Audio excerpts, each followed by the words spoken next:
Totoo po ba na may sugo ng Diyos sa mga huling araw? Meron.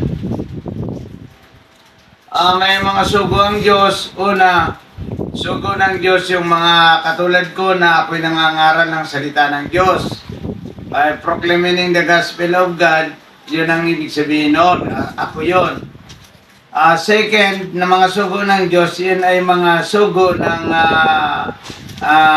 masamang espiritu. Yung mga bulaang propeta, yan ang mga bulaang propeta, yan yung sugo ng demonyo. Dalawa yan, isang sugo ng Diyos, isang sugo ng Diablo. Dalawa yan.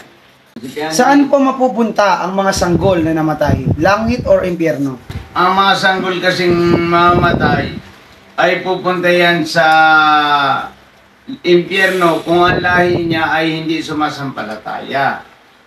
Halimbawa, ikaw, Andy, ay hindi ka sumasampalataya sa Diyos, ang mga anak mo ay pupunta sa impyerno.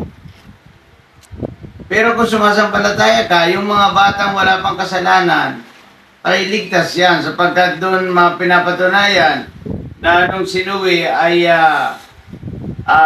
niligtas ng Diyos, isinama ng Diyos yung kanyang mga anak.